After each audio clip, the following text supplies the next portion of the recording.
Okay, so I just watched Mickey 17 last night, and I have to say that I left slightly disappointed. Our film professor actually took our whole class on a sort of field trip to the theater, so it felt like I was back in 7th grade or something, going to the Natural History Museum. We've been watching a lot of Bong Joon-ho's body of work in class, so this movie being released around this time was kind of just a well-timed coincidence that happened to play well into the syllabus. So Mickey 17 follows Robert Pattinson as Mickey Barnes, a man who decides to sign away his freedom and become an expendable, which is basically someone whose memories are downloaded into a hard drive where they're stored so that they can perform dangerous tasks and then be re-uploaded and reprinted upon each death. He does this because he owes a significant amount of money to a brutally violent loan shark on Earth, so he and his friend Timo, played by Steven Yeun, hop on a ship headed to colonize some faraway planet. This is sort of like their way of escaping their problems on Earth. Oh yeah, and Mickey 17 is like near future set where there is like space travel and all this shit. What follows is Mickey's wacky adventure as he falls for a girl played by Mi-d-ckey,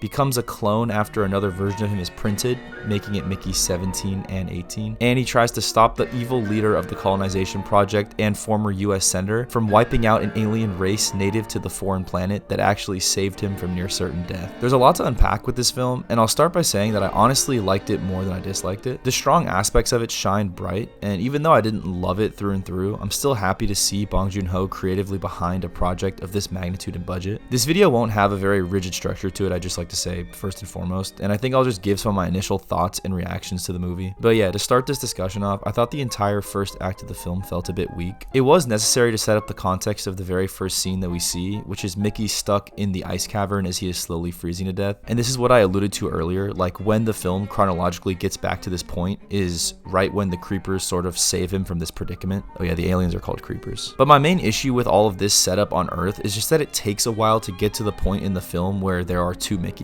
which doesn't happen until we are well into the movie. Like the entirety of this flashback first act kind of sets up the context of why he had to leave Earth in the first place, which is that Timo and him borrowed a lot of money and then they're forced to flee because Timo put his name down on all the payments. And this is sort of a recurring theme later down the line, but it doesn't feel entirely necessary or relevant. Mickey could have been trying to leave Earth for a number of reasons, as we see many others attempt to do in the emigration scene before they sign the papers to leave. And it feels like Bong just wanted to have this sort of comically dark torture scene that we get when the loan shark is like trying to scare him and Timo. This is right before they hop on the ship, and this is really only addressed like once or twice later in the film, this loan shark character. So then Mickey signs up to become an expendable, which, as I sort of explained earlier, is like a classification of workers that are made to die. They're used for potentially fatal jobs or like science experiments, and I understand the point that Bong is trying to make here, that corporations see workers as completely expendable, and Mickey is sort of an allegory for like the average member of the working class who's neglected by those that are supposed to take care of them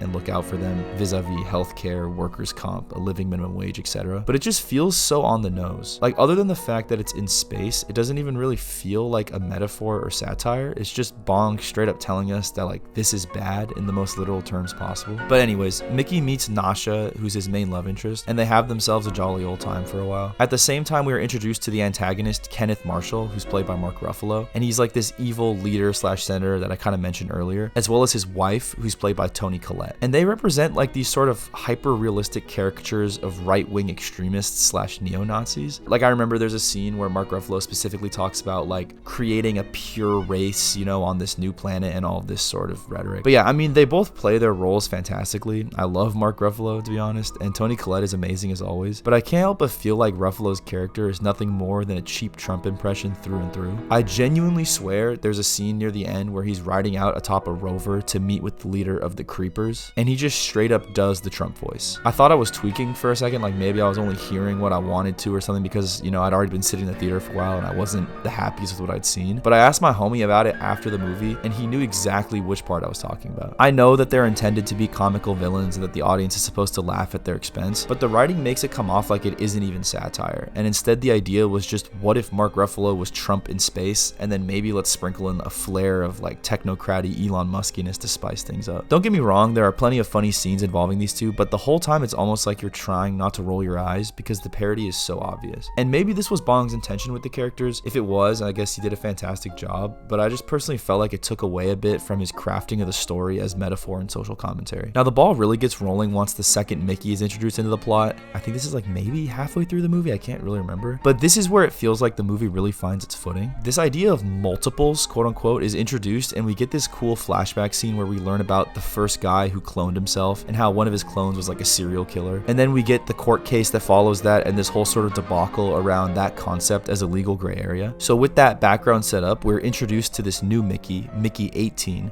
who serves as this sort of confident, douchebaggish contrast to the meek Mickey 17 that we've been with so far. The dynamic shared between the two is instantly entertaining, and at this point it's sort of mentioned briefly that every Mickey iteration is slightly different in personality. And I guess this would imply that every multiple/clone person is like different with each iteration, which seems like a pretty big bombshell to kind of just like brush off like that. Because all we ever see of the prior 16 Mickeys are like fleeting flashbacks that really reveal nothing in the way of unique personalities or character traits. And echoing the sentiments expressed by Alexander Yonks in a review that he wrote on Mickey 17 for Pajiba, it really is a shame that this theme of clone bodies harboring different souls and personalities from another is not explored more rigorously. I find it fascinating that the multiples have shared memories and experiences, and yet can still be printed out with vastly differing character traits. If nothing else, I felt like there was room for at least another Mickey to create some triangular chaos. The more the merrier after all, but whatever. And speaking of triangles, my only complaint about that one Challengers-esque scene,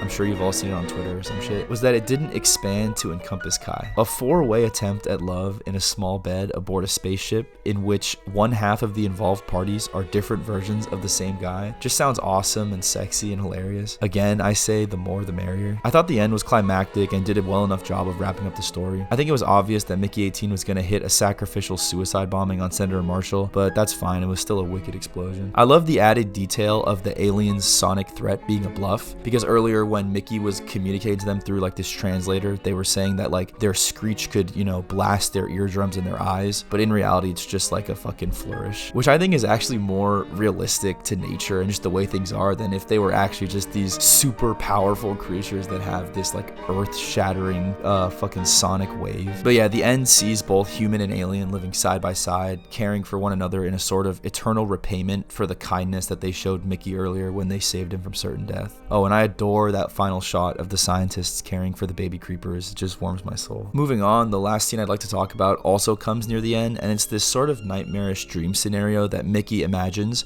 before he finally presses the red button that destroys the human printing machine in a blaze of glory. In this dream, he sees Senator Marshall's wife, who was presumed dead, hiding in the room where the cloning machine had resided on the ship. She offers him a taste of her new sauce. Oh yeah, that's kind of like her character's main gimmick throughout the film. I forgot to mention that. It's like a play on her just being very wealthy and out of touch, I think. Like she's like cutting up these aliens, trying to make this like exquisite sauce out of them. And then obviously she's like a white lady, so the sauce sucks or whatever. But anyways, and then we see her activate the machine once more, printing out a new copy of her dead husband post his death by bomb vest at the hands of Mickey 18. And as this reality kind of sets in that the horror show will never end, that this evil man can be brought back from death endlessly using this formidable piece of technology, Mickey kind of snaps out of it and presses the red button to ensure the end of human printing on the colony. Oh yeah, and it's also important to mention that it's kind of a big moment, not just because of, you know, him being a expendable, but also because he has this recurring traumatic memory where he continually relives the day that his mother died. And on that day, he recalls pressing this red button in the car, so he thinks himself responsible for that, and he always kind of lives with that sitting on his heart. So pressing the button in that final act is kind of like overcoming his grief and accepting that he can't keep living in the shadow of that unforgiving memory, as well as accepting that he is human and not some tool to be used and discarded, effectively killing two birds with one stone. I liked the quasi-realism of this dream sequence, and I almost wish that they hadn't even prefaced it by outright stating it was a dream, because I remember when I watched it, I think I had looked away for a second, so I didn't actually catch them when they said that, and I was really confused, but like in a good way when that scene came on. And then my homie next to me just told me like, oh yeah, like this is a dream, that's what they said at the start. But I think leaving an air of ambiguity around the situation by refusing to clarify whether it was simply his imagination or maybe some supernatural realization of his own anxiety breaking into the material world could have heightened not only the stakes, but also Mickey's own fears about his perceptions of existence and mortality. But to be honest, I don't really know shit, and Bong Joon-ho's a successful guy and he can do whatever he wants with his movies, so yeah. Anyways, I feel I've done enough bumbling and stumbling through my hazy recollection of a movie for today. If you have seen the movie, let me know what you thought, and if you haven't, I would still recommend giving it a watch. I'll always be a fan of Bong's work and I'll always support him, and even though I think this is one of his weakest displays of artistry, it's still worth checking out in my opinion. That's all from me. Have a fantastic day, you lovely people, and I'll see you in like probably either 5 days or 3 weeks.